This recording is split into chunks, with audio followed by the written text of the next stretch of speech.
sudah bergabung dengan kita. Selamat pagi Bu Betty. Selamat pagi Bu Didi, apa Ya, kabar? baik. Bu Betty bagaimana kabarnya? Baik Bu, sehat semua. Berkat selalu dilakukan sentuhan pijat.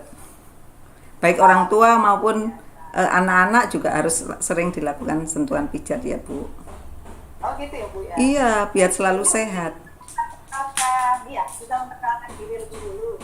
Ayah Bunda yang sudah bergabung dengan kita pagi hari ini. Silahkan Bu Betty. Ya, terima kasih para bunda dan keluarga. Hari ini saya akan memberikan paparan sentuhan pijat punggung dan dada untuk tingkatkan imunitas bayi. Nah, sebelumnya saya akan kenalan dulu ya Bun. Nama saya adalah Gema Betty Marliana. Saya seorang akupunturis dan kemudian juga seorang praktisi dan instruktur pijat dan ibu dan anak ya. Kemudian juga seorang konselor laktasi. Ini adalah perkenalan diri saya ya. Apa langsung mau dimulai Bu Didi? Boleh Ibu, Ya. silahkan. Kan waktu kita masih tidak banyak. Nah, kalau di lagi hanya 1 jam, jadi kita manfaatkan ini untuk pemaparan dan menjawab beberapa pertanyaan yang sudah masuk Ibu. Oh baik, nanti setelah paparan ini saya akan menjawab. Mudah-mudahan dengan paparan ini bisa membantu para bunda di rumah sehingga anak-anak bisa untuk menaikkan imun baby mereka. Saya mulai ya. Monggo, silakan Bu. J. Saya mulai sentuhan pijat punggung dan dada untuk tingkatkan imunitas bayi.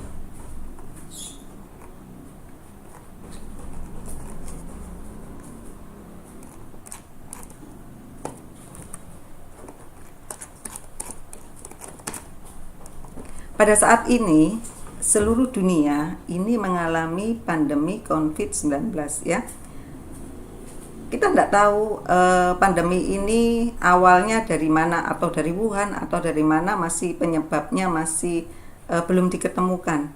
Tetapi pada waktu kita mendengarkan info tersebut ya, salah satu adalah karena seseorang makan dari kelelawar kemudian terjadi infeksi, dan infeksi tersebut terjadi penularan sehingga menyebabkan manusia atau seluruh keluarga kita menjadi sakit ya Bun. Pada saat ini obat atau dengan vaksin belum ditemukan. Kalaupun ada vaksin, mungkin vaksinnya masih diuji coba ya. Itu mungkin masih belum dipastikan apakah bisa atau tidak. Dan saat ini yang paling kita andalkan adalah sistem kekebalan tubuh kita.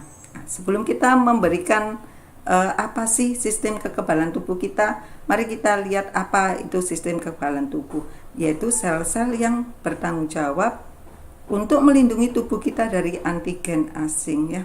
Seperti kayak begini ya Bun. Misalnya begini. Ketika kita punya komputer ya, terjadi ada virus ya, maka jika antivirusnya itu tidak kuat, maka komputer kita juga akan menjadi rusak ya. Sama kalau misalnya dalam negara tersebut ya ada musuh ya, maka yang melawan siapa? Militernya atau prajurit-prajuritnya. Demikian juga tubuh kita. Jika tubuh kita ini terpapar oleh penyakit atau virus atau bakteri tersebut, maka secara alami tubuh kita mengeluarkan respon sistem kekebalan tubuh ya. Secara alami seperti kayak gitu. Karena sistem kekebalan tubuh sebenarnya ada dua. Saya itu secara aktif dan secara pasif. Yang aktif apa? Aktif ada dua juga. Satu dia alami, yang satu buatan. Kalau yang alami, ketika tubuh kita terpapar, ada virus, ada bakteri masuk ya. Kemudian secara alami, maka sistem kekebalan tubuh naik ya, sehingga virus dan bakteri bisa teratasi. Sehingga tubuh menjadi sehat kembali. Sedangkan yang buatan itu sama seperti kalau ada vaksin, misalnya Bunda ada vaksin BCG ya, polio dan lain-lain. Nah, ini adalah yang buatan untuk menjaga tubuh kita tetap sehat. Sedangkan yang pasif itu adalah Sama seperti kayak begini, pada waktu bayi kita dalam kandungan ya, baby dalam kandungan, kemudian usia baby 6 bulan ya, janin selama 6 bulan itu sudah ada sistem kekebalan tubuh di dalam tubuh bayi tersebut. Dan ketika lahir, bayi itu kita berikan ASI. Dalam ASI itu juga ada zat-zat yang membantu sistem kekebalan tubuh, yaitu IgA, IgG, IgD. Ya, itu untuk membantu supaya bayi tersebut juga imunnya menjadi bagus ya. Jadi jangan lupa ya Bun, tetap harus berikan ASI, karena dari ASI itu membantu baby kita menjadi sehat dan terhindar dari penyakit. Sel-sel yang berperan dalam sistem kekebalan tubuh adalah leukosit ya. Kemudian organ-organ yang berperan dalam imunitas tubuh kita adalah salah satu, saya nggak sebutkan banyak, ada termasuk hati, ada macam-macam ya, tapi yang saya ulas adalah kelenjar timus dan sumsum tulang belakang. Kelenjar timus ini, letaknya kelenjar timus di sini ya Bun. Nah ini ya, di dalam rongga dada, dia diapit oleh paru-paru, kemudian di atasnya jantung ya. Nah, ini kelenjar timus ini ketika masih bayi ini sangat bagus sekali ya. Tetapi ketika sudah seseorang itu tua, maka menyebabkan kelenjar timus ini akan menjadi kecil, sehingga ketika kita pun masih sudah tua, maka imunitas kita juga akan turun ya. Kalau ini adalah sumsum tulang belakang, nah letaknya di sini. Sumsum tulang belakang dan kelenjar timus ini sama-sama memproduksi sel darah putih ya. Kalau yang timus disebut limfosit T atau sel T, sedangkan sumsum tulang belakang ini disebut limfosit B atau sel B ya. Bagaimana cara kerjanya? Yaitu kerjanya ketika tubuh kita terpapar oleh virus atau bakteri, maka sel T itu yang akan berperang ya, melawan virus tersebut. Dan sel B itu dia mengeluarkan plasma dan memori, sehingga ketika akan muncul serangan kedua ini sudah bisa diatasi ya Bun. Jadi ini adalah paparan tentang kelenjar timus dan sumsum tulang belakang ya. Saya ulas sedikit karena kalau terlalu panjang nanti seperti perkuliahan di kedokteran ya.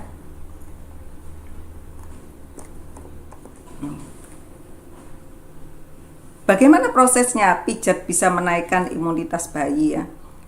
Ketika kita merasakan suatu kesedihan atau kita merasa kelelahan, kita merasa disentuh oleh keluarga kita ya, suami kita, anak kita, ataupun teman atau sahabat, kita merasakan sentuhan itu adalah ketenangan yang luar biasa. Rasa ketenangan itu akan membuat rasa nyaman ya. Demikian juga bayi, ketika kita lakukan pemijatan ya, ketika kita lakukan pemijatan baby kita berikan suatu sentuhan ya di daerah timus ya, dia akan merasakan suatu ketenangan ya. Ketenangan atau rasa nyaman itu akan membuat kualitas tidur bayi atau mood bayi menjadi lebih baik ya. Ketika menjadi baik, maka sistem hormonal akan menjadi baik juga ya. Daya tahan tubuh bayi akan meningkat ya. Begitu daya tahan bayi meningkat, perlindungan terhadap serangan penyakit juga meningkat dan menyebabkan bayi akan menjadi sehat ya, menjadi kuat menangani virus apapun ya. Jadi secara tidak langsung ya, pemijatan ini bisa membuat imun bayi menjadi meningkat karena sistem hormonal menjadi jauh lebih baik ya. Ini adalah paparan, maka diharapkan Bunda di rumah harus sering-sering melakukan pemijatan bayi. Mudah-mudahan dari sini bisa dipahami ya Bun.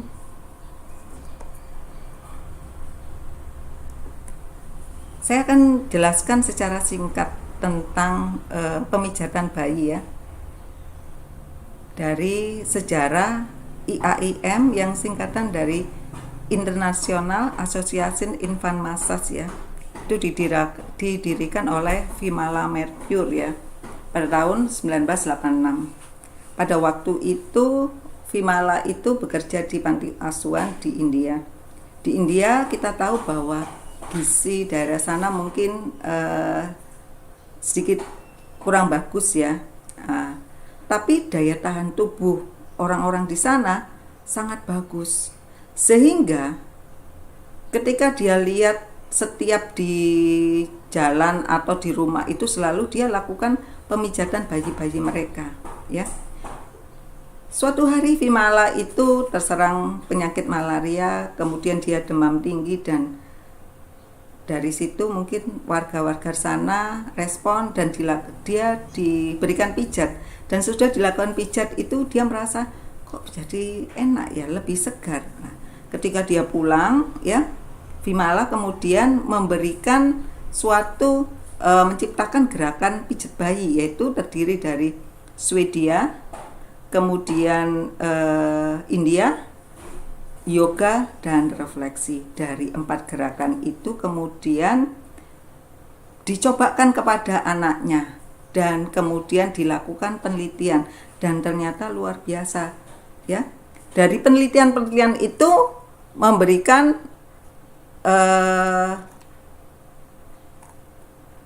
memberikan bahwa ternyata dengan dilakukan pijat bayi ini ya Bun, ternyata hasilnya sangat luar biasa. Ini salah satu riset misalnya ya, dilakukan pemijatan bayi untuk bayi prematur. Nah, ketika dilakukan pemijatan bayi prematur yang usia kelahirnya 3 minggu dengan beratnya 2000 gram ya, ternyata dilakukan pijat selama 10 menit ya. Cara pijatnya prematur berbeda ya Bun, dengan pijat yang baby yang usianya normal ya. Jadi cara pemijatannya tidak boleh terlalu gerakannya banyak yang tidak diperkenankan, misalnya gerakan memerah, hanya mereka gerakan adalah containment hold. Jadi gerakan sentuhan mendekap itu untuk prematur ya. Ketika dilakukan pemijatan tersebut ya selama 10 menit per hari, maka ternyata hasilnya ya, berat badan bayi juga akan meningkat ya. Ini salah satu risetnya ya. Kenapa begitu pentingnya kita selalu memberikan pijatan terhadap bayi kita. Nah, ini juga ada pijatan untuk ibu yang sedang mengalami depresi ya. Seorang ibu depresi, single parent, ekonomi lemah ya. Kita bayangkan kondisi dia ya, pasti kondisinya adalah stres sekali ya. Dan usia kondisi bayi itu adalah 1-3 bulan ya. Dilakukan perlakuan pijat 15 menit. Hanya 2 kali seminggu ya, selama 6 minggu ya. Ternyata hasilnya bayinya yang rewel menjadi lebih tenang ya. Tidurnya juga lebih nyenyak ya. Nah, kemudian terjadi penurunan hormon stres ya, ini ya. Nah, ini juga ada beberapa ya. Nah, termasuk yang di Dr. Nur Ida ini juga menyebutkan dengan dilakukan pemijatan ternyata hasilnya berat badan bayi juga meningkat ya. Nah, termasuk juga ketika dilakukan pemijatan bayi bisa meningkat volume ASI. Kok bisa ya? Ketika bayi dilakukan pemijatan ya, menyebabkan penyerapan gastrin dan insulin sehingga penyerapan makanan menjadi lebih baik dan berat badan bayi menjadi lebih meningkat ya. Ketika meningkat, maka bayi akan sering menyusu. Dengan seringnya menyusu, maka hormon prolaktin akan mengisi alveoli sehingga produksi ASI menjadi meningkat. Ya.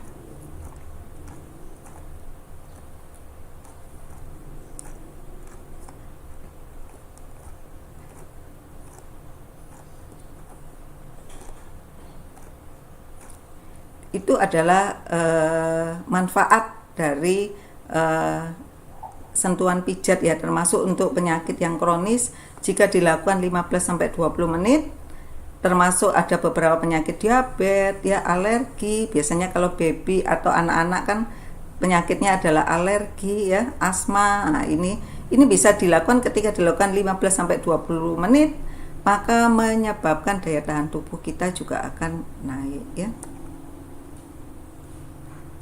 Ternyata sentuhan pijatnya untuk bayi kita bisa membantu kesehatan mental yang baik. Bagaimana? Jadi begini Bun, ketika kita melihat bayi kita ya, ketika kita melihat dan memandang ya, bayi mengeluarkan suatu respon celoteh, bayi memberikan respon dia adalah mengoceh, kemudian menarik tangan kita, berinteraksi. Ini akan membuat para bunda juga akan merasa kelelahan, capek, stres itu akan menjadi bahagia ya, merasa seneng banget gitu loh. Maka akan membuat kesehatan mental bunda akan menjadi baik ya, moodnya akan menjadi baik ya. Kemudian berinteraksi ya antara ibu dan bayi ya, atau keluarga satu dengan keluarga lain, sehingga bisa mengerti kebutuhan bayi. Jadi ketika sering dilakukan interaksi, maka bisa mengerti seandainya tangis bayi itu karena emosi atau karena yang lain ya, karena kebutuhan atau emosi. Kita bisa tahu, oh waktunya menyusu, bukan karena menangis terus dipikir akhirnya disusuin, tidak ya. Jadi karena seringnya berinteraksi, mengerti, oh jam sekian adalah kebutuhannya adalah waktunya tidur, jam sekian rewel dia karena dia lapar, oh karena dia mau BAB, begitu ya. Karena seringnya terjadi interaksi ibu dan bayi tersebut. Manfaat pijat ya, manfaat pijat dapat merangsang sistem peredaran darah ya. Ketika kita memberikan suatu sentuhan ya, sentuhan terhadap bayi kita ya, ini kalau di dalam keilmuan pijat ini namanya sentuhan itu adalah Elfluence ya. Dengan sentuhan ini adalah tanpa tekanan ya. Jadi kalau kita memberikan suatu tekanan itu berbeda. Untuk bayi tidak diperkenankan. Hanya ketika sama seperti kalau bunda ingin mencoba sentuhan adalah bunda taruh tangan kita, taruh di paha ya. Nah, bunda akan mengukur, oh dengan menempelkan saja ini adalah suatu sentuhan. Ketika kita mau melakukan pijat bayi tinggal digeser aja. Ini adalah sentuhan untuk bayi dan tidak diperkenankan memijat sampai ke dengan tekanan. Jadi masuknya ke dermis itu tidak boleh ya.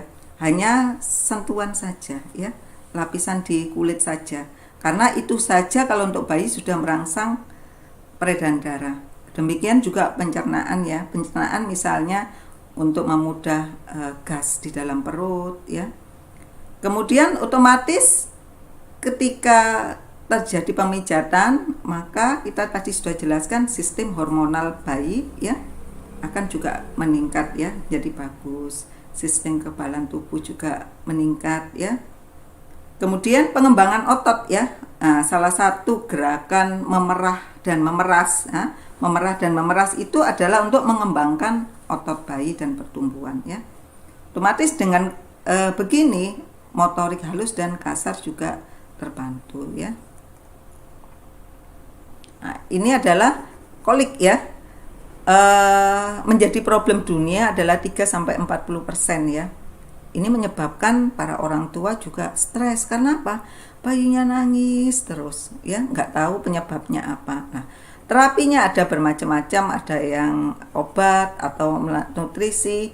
Nah, ini pijat bayi juga sudah diteliti, ternyata dengan melakukan pijatan daerah perut ini membantu mengurangi nyeri atau kolik, mengeluarkan gas di lambungnya itu ya. Setelah kita lakukan pijat, tidur anak menjadi lebih baik ya.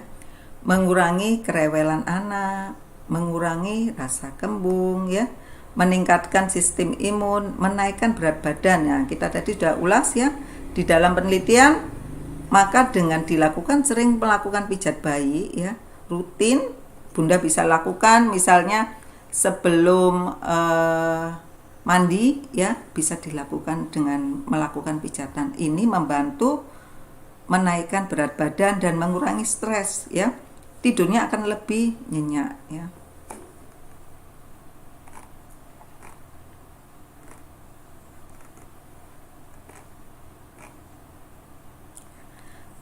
Sebelum kita melakukan pemijatan bayi ya Bun, kita harus melihat kondisi baby kita ya. Jangan asal bayinya tidur, bayinya lagi tidur, saya pijat saja ya. Tidak boleh ya Bun. Jadi kondisi bayi, perilaku itu tidak diperkenankan memijat pada waktu tidur ya. Karena pada waktu tidur itu hormon pertumbuhannya naik ya, aktif ya.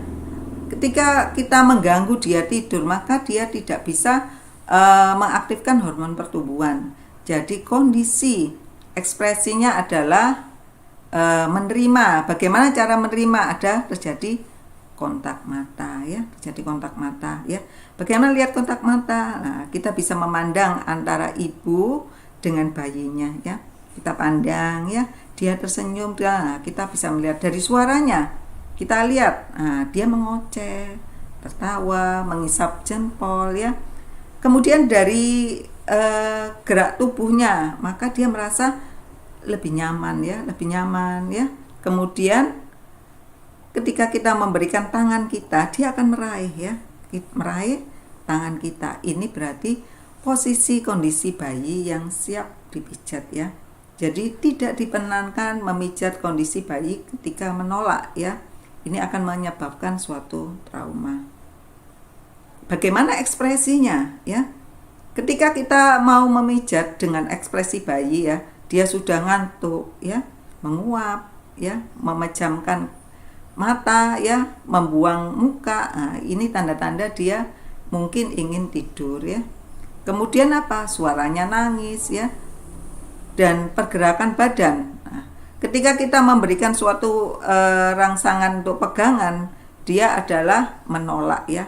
Kakinya menendang ya, rewel. Nah, itu menunjukkan bahwa kita tidak boleh melakukan pijatan pada masa ekspresi bayi menolak ya. Karena tujuannya pemijatannya untuk apa? Tumbuh kembang bayi. Kondisi pijatnya bagaimana? Kondisi pijatnya yaitu ketika kita akan memijat, kita harus lihat ya Bun. Jangan memijat di atas ada lampu yang menyala. Nah, ini akibatnya bayinya juga akan terganggu ya. Jadi lampunya arahnya berbeda ya. Kondisi lampu redup ya. Kemudian tidak bising ya. Kenapa harus tidak bising? Karena adalah komunikasi verbal dan nonverbal ya. Ibu berinteraksi mengajak ngomong ke bayi. Halo Kenzo ya. Hari ini mama atau bunda akan memijat Kenzo. Kita berinteraksi ya. Nah, kemudian kita akan memberikan suatu contoh, misalnya ketika kita akan memberikan pijatan di tangan, maka kita akan menyebutkan mama akan pijat di tangan Kenzo ya, boleh ya. Nah, ini adalah memberikan pelajaran bahwa di daerah sini adalah tangan. Ketika kita sering melakukan suara-suara tersebut, bayi akan merekam bahwa ini adalah tangan ya. Dengan melakukan pemijatan rutin, hasilnya bunda akan melihat sebelum dan sesudah dilakukan pemijatan ya. Jangan lupa ada matras ya, ada bantal ya, dan kemudian suasana juga tidak boleh terlalu dingin ya, harus hangat ya.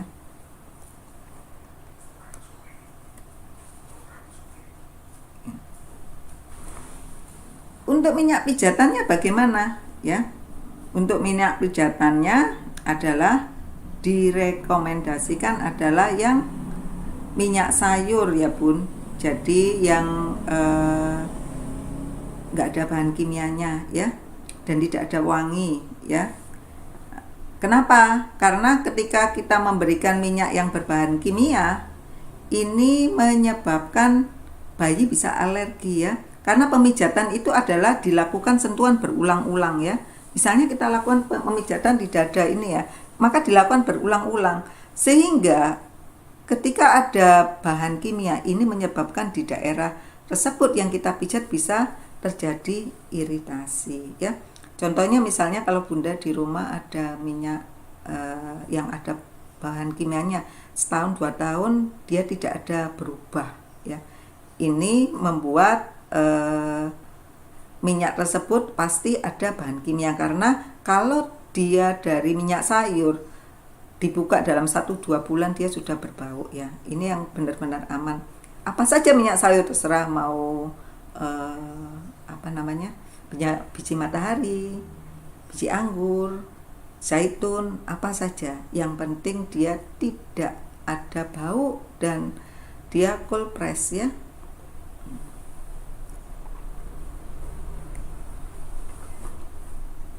Bagaimana cara orang tua menunjukkan perhatiannya terhadap bayi mereka ya. Jadi sebelum dipijat ya, apa dulu yang tadi harus dilihat adalah ekspresi pijatannya ya. Yang pertama kali, apakah bayinya mau tidak dipijat ya. Yang kedua apa? Kita lihat, persiapkan dulu ya, persiapan peralatan ya. Nah, ketika sudah selesai baru kita akan memulai pijat. Bagaimana cara melihatnya bahwa ini berinteraksi ya. Misalnya seperti kayak ini namanya Kenzo ini. Hari ini saya namanya Kenzo, Bunda ya. Kita akan praktekkan bagaimana cara orang tua menunjukkan perhatiannya terhadap bayi mereka. Saya mulai ya Bunda. Begini ya Bunda ya. Kita panggil namanya. Halo Kenzo. Hari ini Kenzo supaya sehat ya. Kita mulai pijat ya Kenzo. Nah, kita pandang, kita ajak ngobrol mereka ya. Kemudian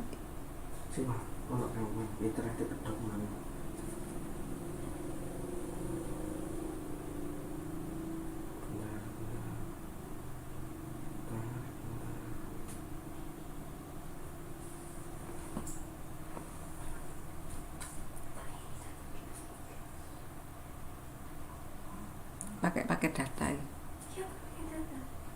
Tak pakai data ya. Kalau itu nih baliknya.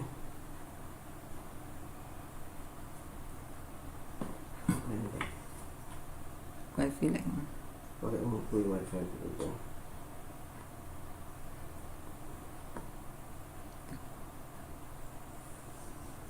Nyambung gini.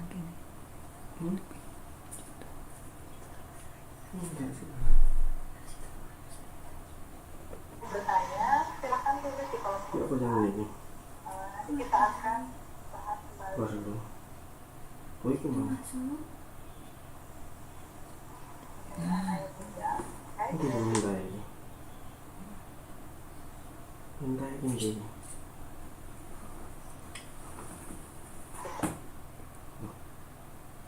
Anak Bunda terkait dengan pijat bayi.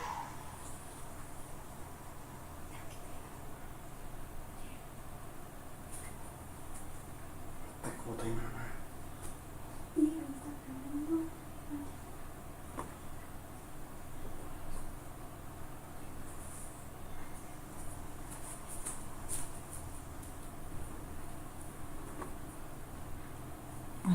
Mati tutup nanti. Mohon maaf, wifi-nya lagi bermasalah ya. Halo Bu Didi. Iya. Lanjut Ibu, ini juga Iya. sudah mulai ada beberapa yang tadi bertanya. Baik, ya. Oh, Ibu, silakan dilanjut. Ya. Tadi sampai di mana ya kalau enggak salah? Tadi sampai dengan minyak, penggunaan minyak. Oh, penggunaan minyak ya. Mohon maaf karena wifi-nya memang kadang-kadang sering sambung mati ya. Saya lanjut ya. Untuk minyaknya sudah selesai ya tadi ya. Berarti kondisi bagaimana cara kita menunjukkan perhatian kasih sayang pada bayi mereka sebelum memulai pijatan ya. Nah, salah satu contoh mungkin ini saya akan boneka saya ya, namanya Kenzo. Halo para bunda, nama saya Kenzo ya. Nah, kita akan memulai. Sekali Bu. Wah ya, ini Bu Didi. Saya selalu sehat ini karena saya selalu dipijat. Nih, namanya Kenzo ini ya. Kita akan mulai bagaimana cara memandang orang tua untuk melakukan pemijatan ya. Kita memanggil nama anak dulu. Halo Kenzo. Kita akan lakukan pijat untuk Kenzo supaya Kenzo selalu sehat ya. Kita lakukan permisi dulu. Permisi ya Kenzo, kita mulai ya. Nah, Ketika dia sudah ekspresinya dia sudah siap, ekspresinya dia sudah menerima, maka kita akan memulai.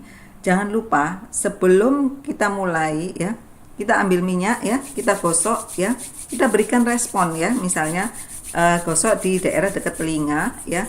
Nah, jika bayi tersebut menoleh kanan dan kiri ya, maka bayi tersebut indera telinganya masih mendengar ya, pendengarannya bagus. Tetapi kalau dia tidak respon, mungkin Bunda bisa bawa ke dokter SPA ya, dokter anaknya ya. Jadi kita permisi dulu, dan sebelum kita melakukan pemijatan bayi ya, kita akan memberikan contoh, misalnya Kenzo, mama akan pijat dada Kenzo ya. Nah, kita mengulang ya, komunikasi verbal dan nonverbal. Ini adalah dada, ini adalah tangan, ini adalah kaki, sehingga bayi itu akan mengerti bahwa ketika mulai disentuh, dia akan mempersiapkan dirinya, tangannya, dadanya, dan dia mengerti ya, karena ini adalah komunikasi verbal dan nonverbal ya. Jangan lupa sebelum mulai kita melakukan adalah gentle moment ya, containment hold ya, dilakukan supaya mempersiapkan bahwa daerah ini yang akan kita lakukan pemijatan ya. Untuk mengaktifkan kelenjar timus ada dada. Ya, ya Bu. Mungkin kayaknya bisa dihadapkan ke depan. Oke ya. Supaya ya, bisa lihat. Jadinya saya enggak bisa memandang ini. Nggak apa-apa. Oh, enggak apa-apa ya. Jadi kita bisa mandang ya. Nah, jadi kalau kita mengaktifkan di daerah, misalnya di daerah dada, contohnya lah, kita bisa daerah di sini kita bisa lakukan sentuhannya, Bun. Cukup sentuhan saja, tidak perlu ada tekanan ya. Nah, sentuhan ini disebut juga L4-Ridge ya. Kemudian kita bisa juga memberikan ketukan ya, tapotemen ya, dengan lakukan, nah ini. Bukan seperti kayak gini ya Bun, ini salah nih ya. Nah, cedera nanti ya di daerah tulang-tulang bayi. Cukup seperti ketukan kayak gini. Nah, ini membantu juga bayi, pernafasan bayi juga menjadi lebih bagus ya. Nah, ini di daerah timus, jadi kita aktifkan seperti kayak gini. Nah, cukup seperti kayak gini aja. Atau dengan sentuhan. Kalau takut sentuhan ketukannya terlalu kuat, cukup dengan sentuhan saja. Ini sudah menunjukkan suatu kenaikan untuk timusnya ya. Demikian juga di daerah punggung ya. Punggung berarti kita tidak boleh menyentuh di daerah tulang belakangnya, karena ini adalah masih rawan ya. Cukup 3 jari dari daerah punggung lah kita melakukan sentuhan ya. Nah, kayak gini ya. Bisa kayak gini atau bisa kayak gini ya. Tidak boleh ada tekanan sama sekali ya. Ada beberapa gerakan di punggung, dada, dan lain-lain ya. Seandainya nanti kalau para bunda tertarik ya, bisa melakukan pelatihan pijat bayi ya. Pelatihan pijat bayi ini nanti bisa melalui Rumah Sakit Kendang Sari ya. Karena kenapa saya tidak paparkan melalui YouTube atau langsung live kayak gini, karena salah satu adalah kalau bunda tidak memahami cara pemijatan, misalnya pemijatannya tentang gerakan usus ya Bun, misalnya kayak gini. Kita tahu bahwa pergerakan usus itu dari kanan, dia turun ke bawah dan keluar anus ya. Nah, gerakan I love you itu juga bisa untuk membantu kolik ya, membuang gas. Tetapi kalau lihat YouTube yang tidak ada petunjuknya atau tidak melalui pelatihan, maka kita asal aja melakukan pijatan bayi. Misalnya kayak begini ya. Kita lakukan pemijatan lah. Misalnya I love you. Nah, kayak gini ya. Kemudian nah begini ya. Kemudian love-nya kayak begini. Tetapi kita lihat ini adalah sisi yang sebelah kanan. Bukannya gasnya akan turun, tetapi akan menjadi gas masuk ke dalam tubuh bayi ya, sehingga bayinya akan semakin kembung ya. Jadi disarankan adalah pemijatan mengikuti pelatihan sehingga benar-benar bagaimana cara penekanannya ya, mana saja yang gerakan itu harus dibuat adalah gerakan tapotemen, gerakan untuk rotasi, gerakan L4-Ridge ya. gerakan Petricide ya, itu nanti akan diajarkan pada waktu di pelatihan ya. Nah, ini adalah paparan kami ya. Semoga berguna kepada Bunda. Mungkin untuk pertanyaan Bu Didi ada yang bisa ditanyakan?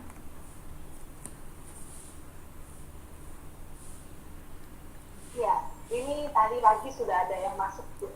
Ya, Bu Didi. Kalau pijat bayi itu sebenarnya mulai bisa dilakukan sejak usia berapa? Sebenarnya pijat bayi itu bisa langsung ketika bayi baru lahir, itu bisa, tetapi ada tekniknya berbeda dengan bayi yang sudah pusarnya ya, sudah lepas ya Bu Didi ya. Nah, itu berbeda. Kalau bayi yang baru lahir itu hanya bayinya adalah dengan gerakan hanya containment hold. Jadi dipeluk aja, diusap begini ya. Tidak ada gerakan lain karena masih rawan ya. Tetapi kalau bayinya itu sudah lepas pusar ya, nah, itu bisa dilakukan di daerah perut ya. Kenapa? Karena di daerah perut ini masih rawan sekali ya.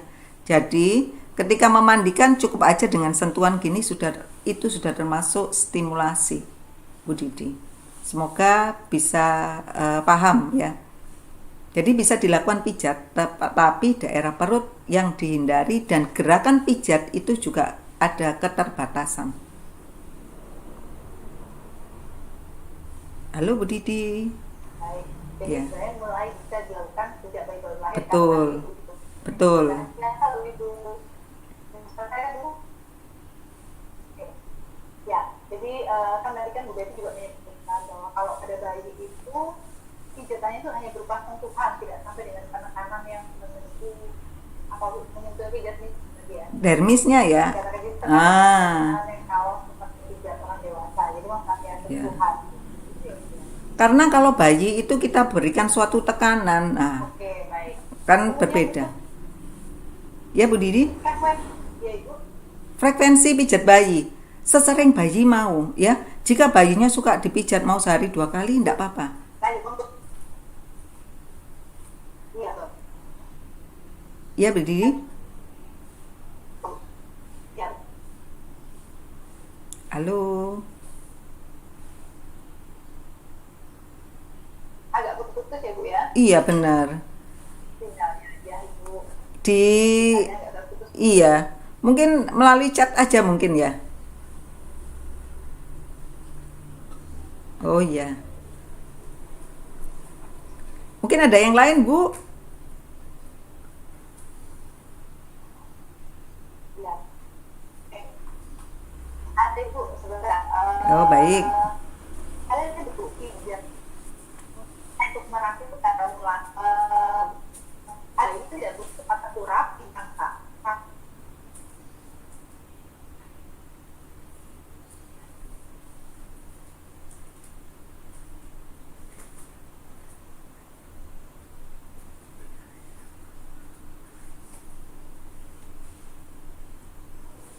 Halo. Halo, Ibu. Putus lagi ya?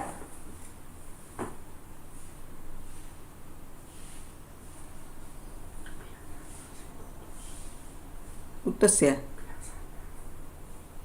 Oh.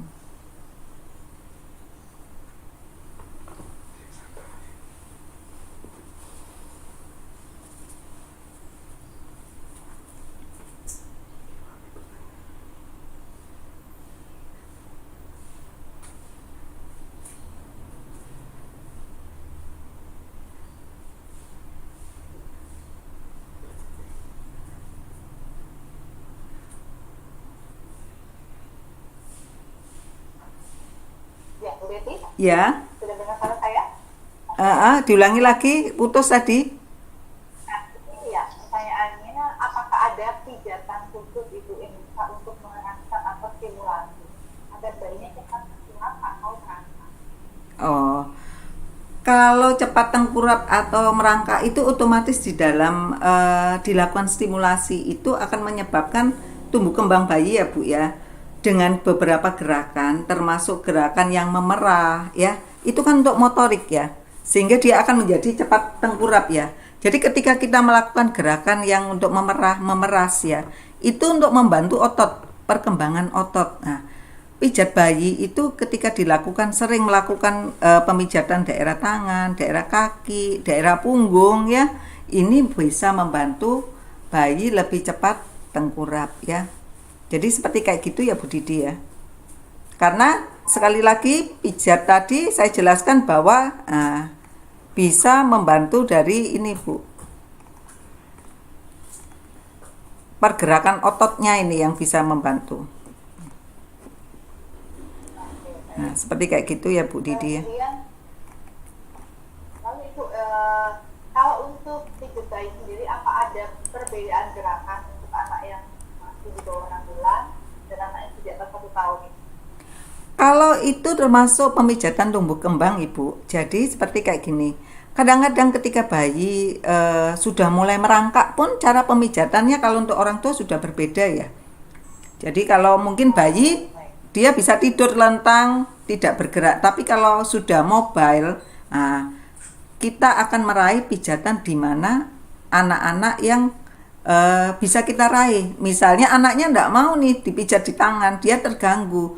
Maka ketika dia duduk, kita bisa lakukan pemijatan di daerah punggung. Begitu Bu ya. Ataupun kalau sudah SD ya, ataupun sudah SMA, bisa tetap dilakukan. Kita akan komunikasi dengan anak-anak, misalnya, adik, mama mau pijat ya, bunda mau pijat nih. Adik yang capek daerah mana? Nah, dia akan komunikasikan keluhan-keluhan itu. Berarti bukan seperti cara memijat bayi, harus kaki dulu dimulai, tidak ya Bu ya. Jadi bisa dimulai di mana dia merasa ada keluhan. Nah, seperti kayak begitu, itu namanya pemijatan tumbuh kembang. Seperti kayak gitu Bu Didi. Betul. Betul ya. Dengan sering melakukan pijatan, terutama daerah punggung, daerah dada ya. Bukan apakah selalu di punggung itu selalu bisa meningkatkan sel B ya. Ketika dilakukan stimulus ini ya, ini bisa meningkatkan sel B, tetapi secara tidak langsung ya Bu ya. Bukan harus meningkatkan dipijat ini akan meningkatkan, tidak, secara tidak langsung. Ketika kita sering melakukan pijat, maka muncul suatu respon akan merasa nyaman. Nyaman itu membuat sistem hormonal itu akan menjadi jauh lebih baik dan membuat mood bayi akan menjadi jauh lebih baik. Otomatis daya tahan tubuh juga akan meningkat. Lah kalau sudah meningkat, dia akan menjadi sehat. Seperti kayak gitu ya Bu. Ya, lalu kita jadi yang tanya nih, pelatihannya di mana? Kalau pelatihan Bunda ini online, tanpa tuh saya online atau bisa karena kalau tadi dikatakan Bunda ini pelatihannya supaya bisa dilihat apakah gerakannya ini benar atau tidak, betul ya? Betul. Pada saat ini kan saat ini masih pandemi ya. Saat ini bisa dilakukan online dulu. Nanti pada saat pertemuan, ada satu sesi pertemuan itu offline ya. Pertemuan ini bisa kita melihat apakah benar tekanannya para bunda, karena ketika kita tidak sadar, kita seperti memijat diri kita, kepingin rasanya otot kita yang dipijat, jadi tanpa sadar dia meremas atau memberi tekanan. Padahal sebenarnya pemijatan bayi itu cukup meletakkan di tangan, baru kita akan geser seperti kayak gitu ya. Kecuali di daerah tangan sama kaki ini ada sedikit tekanan ya. Sedikit tekanan ini bukan sampai dia masuk ke dermis, tidak sampai ya. Cukup dia di atasnya dermis itu. Jadi enggak terlalu menekan untuk bayi ya. Jadi kita lihat bayinya usia berapa, anak-anak usia berapa. Jadi itu yang perbedaan. Kalau masih bayi di bawah 3 bulan, ini cukup semuanya adalah berupa sentuhan ya. Sudah berdiri mungkin bisa dipahami. Gerakannya hanya sentuhan Ibu ya. Kalau misalnya 3 bulan sampai dengan 1 tahun berarti sudah mulai ada tekanan. Ada tekanan, tapi nggak terlalu banyak ya, sedikit ada tekanan ya. Jadi kalau kita menekan, nanti kita ajari bagaimana cara menekan bayi itu ya. Bukan berarti kita tekan kemudian kita remas. Nah, gerakannya misalnya kalau seperti kayak begini, meremas ini ya Bu ya. Nah, ini meremas ya. Sedangkan bayi ya, pergerakannya cukup kayak begini aja lah, tekan tapi tidak terlalu banyak tekanan ya. Iya, baik. Oke, silahkan Bunda mau bertanya. Masih ada waktu, bisa menuliskan di kolom komentar pertanyaannya. Silakan para bunda. Oke, jadi sambil menunggu Bunda-Bunda bertanya, kalau dari untuk pemijatan bayi, apakah ada organ atau bagian yang harus dihindari untuk dilakukan pemijatan? Semua bagian tubuh bisa. Ya. Nah, catatan tentu Yang sangat dihindari ya Bu ya, kita harus tahu ya, paling rawan adalah daerah perut. Kenapa? Karena tidak ada perlindungannya ya. Jadi benar-benar harus paham bagaimana dia memberikan suatu stimulus kepada daerah perut ya. Karena kalau perut ini harus kita harus perhatikan apakah benar. Karena di daerah sini kalau terjadi penekanan yang berulang ini menyebabkan daerah perut juga nanti terjadi masalah ya, karena tidak ada tulangnya ya. Nah, ini bisa menyebabkan terlilit atau apa. Nah, ini yang bermasalah di daerah perut aja mungkin ya. Kemudian apa? Tulang belakang. Ini juga sangat rawan. Ketika kita memberikan tekanan daerah tulang belakang, kita harus hati-hati ya. Kalau tidak paham, berarti di samping tulang belakang, 2 jari dari tulang belakang kita lakukan stimulus ya. Nah, ini masih lebih aman. Itu yang paling rawan ya. Kemudian daerah apa? Kepala ini kalau masih ubun-ubunnya masih belum tertutup, ini kita juga sangat hati-hati ya. Demikian Bu Didi. jadi ada 3 organ ya Bu ya. Betul. Dari perut, kemudian Tulang belakang, tunduk, ya. sama bagian Kepala ya. Kepala ya. Iya. Oke, baik. Ini ada satu pertanyaan Bu. Kalau batuk, punggung sebelah mana yang dipijat? Batuk. Sebenarnya secara keseluruhan kembali lagi saya bilang bahwa pemijatan itu adalah efeknya menyeluruh, bukan harus dipijat punggung itu harus dada atau ini ya. Tetapi biasanya batuk itu berhubungan dengan paru ya. Paru-paru adalah di dada ya. Maka ketika kita sering melakukan pemijatan di daerah dada, ini membantu, saya bilang tadi, adalah kelenjar timus. Kalau kelenjar timusnya naik, maka daya tahan tubuh bayi akan naik juga ya. Nah, kalau kelenjar timusnya semakin mengecil karena bayinya stres, tidak bisa tidur, maka kelenjar timus juga tidak akan naik, tapi dia akan mengecil. Nah, ini menyebabkan imun bayi akan menurun. Seperti kayak begitu Bu Didi. Kalau untuk online ini boleh dicontohkan nggak gerakan yang menstimulasi timus itu yang bisa dilakukan di rumah? Bisa, kalau di rumah bisa dilakukan, ini kan daerah timus ya. Nah, kita bisa lakukan kayak begini aja. Nah. Berapa kali Ibu gerakan seperti itu dilakukan? Kalau gerakan ini tergantung bayinya ya Bu ya. Kalau bayinya dia suka, kita lakukan, karena ini nggak ada efek, nggak ada harus dia membuat bayi semakin ini, tidak. Jadi ini akan membuat bayi nyaman, seperti kita dielus-elus mau tidur. Kalau bayi mau tidur kan biasanya kita elus ya Bu ya, benar ya? Nah, kan bayi senang. Tanpa sadar ini adalah juga stimulus. Melakukan suatu pijatan lah, nggak terasa Bunda pikirnya adalah menenangkan bayi. Padahal ini juga termasuk stimulusnya, pijatan juga ya. Pijatan tapi dia sentuhan. Sentuhan.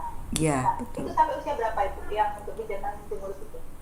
Sampai anak besar atau Kalau sampai anak kelenjar timus itu masih aktif itu kira-kira 17 tahun ya Bu ya. Tetapi kalau di atas 17 tahun dia sudah mulai mengecil. Maka kalau orang sudah usia 40 itu kan sudah mulai daya tahan tubuhnya menurun. Karena kelenjar timusnya ini sendiri juga akan mengecil. Efek sampai dengan iya. 17 tahun masih Iya. bisa diaktifkan ya. Iya, Jadi betul. anak-anak yang usianya Asal- 18 pun, Asal dia bisa tidur nyenyak ya Bu ya.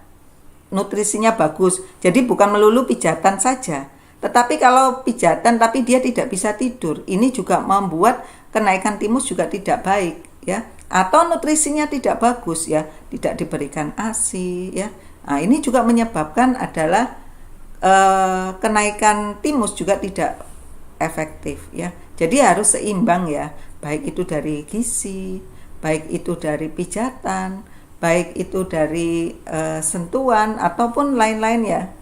Nah, seperti kayak gitu. Jadi moodnya dia baik, ya, tidak stres, bayinya tidak rewel. Nah, ini menyebabkan hormonal akan menjadi jauh lebih baik. Seperti kayak gitu, Bu. Jadi para bunda yang faktor yang lain juga dapat diperhatikan. oh iya, pasti, ya. Stimulus yang lain ya. Betul. Faktor kesehatan yang lain. Nah, Betul. stimulus ini adalah salah satu cara untuk mengaktifkan imunitasnya tadi. Betul. Lalu ibu ini juga ada yang bertanya, kalau anak susah makan usia 1,5 tahun, apakah ada tips melakukan kegiatan tertentu? Susah makan ya, Bu ya? Iya, 1,5 tahun. Nah, susah makan itu kan juga dilihat problemnya, Bu ya. Jadi dia karena tumbuh gigi atau ini, dicoba konsul ke dokter SPA dulu ya. Tetapi kalau dia di sisi lain tidak ada masalah, berarti bisa dilakukan setiap hari bundanya melakukan pemijatan. Biasanya dilakukan pemijatan itu kan membuat bayi nyaman atau anak tersebut menjadi nyaman ya. Ketika dia sudah nyaman, maka nafsu makan akan naik ya. Termasuk kita mengeluarkan gas di dalam perutnya anak tersebut atau membuat BAB-nya menjadi lancar. Jadi gerakan di perut ini membantu supaya makanan itu turun ke bawah dan pengeluaran BAB juga menjadi lebih baik. Baik, jadi kalau misalnya ada anak yang susah makan, atau sebenarnya sakit apapun sih, cari dulu penyebabnya ya Bu ya. Cari dulu Iya. penyebabnya kenapa. Betul. Kemudian ke dokter pastikan dulu. Pasti. Mana. Nomor satu harus ke SPA dulu ya. Jadi dari SPA nanti bisa tidak ada masalah di daerah organ tubuh, tidak ada masalah lah, mungkin bisa dilakukan pemijatan ya. Jadi bukan berarti semua masalah langsung dipijat semua akan berhasil, tidak ya. Kembali lagi dikembalikan ke dokter. Apakah dokter itu nanti menganalisa bahwa oh ini adalah masalahnya di daerah lambung, oh ini masalahnya ada masalah di daerah hormonal, oh ini ada masalah di kelenjar tiroid, kan bermacam-macam. Dengan kita dokter memberikan petunjuk begitu, diberikan vitamin, dan ketika dia tidak ada masalah di dalam tubuhnya, bisa dicoba dengan pemijatan itu Bu. Jadi tidak bisa berdiri sendiri, harus disinkronkan dengan satu dengan yang lain. Betul sekali. Jadi Bunda, kalau misalnya ada masalah kesehatan dengan 2 hari kita, pastikan dulu ke dokter. Nah, pijat ini adalah salah satu alternatif yang bisa menggunakan setelah memang dari hasil pemeriksaan memang sudah mendapatkan pengobatan atau sudah mendapatkan saran dari dokter. Seperti itu ya Bu ya. Betul, betul. Jadi kembali lagi ya, ini bukan obat yang mujarab ya, kembali lagi harus ada analisa dokter anak dulu. Oke, baik Bu Betty. Ya. Terakhir Bu, apa yang bisa kita simpulkan dari diskusi kita pagi hari ini tentang sentuhan, pijat, punggung, dan dada untuk meningkatkan imunitas? Kesimpulannya ya Bu ya. Ya, kesimpulannya ya Bu ya. Silakan.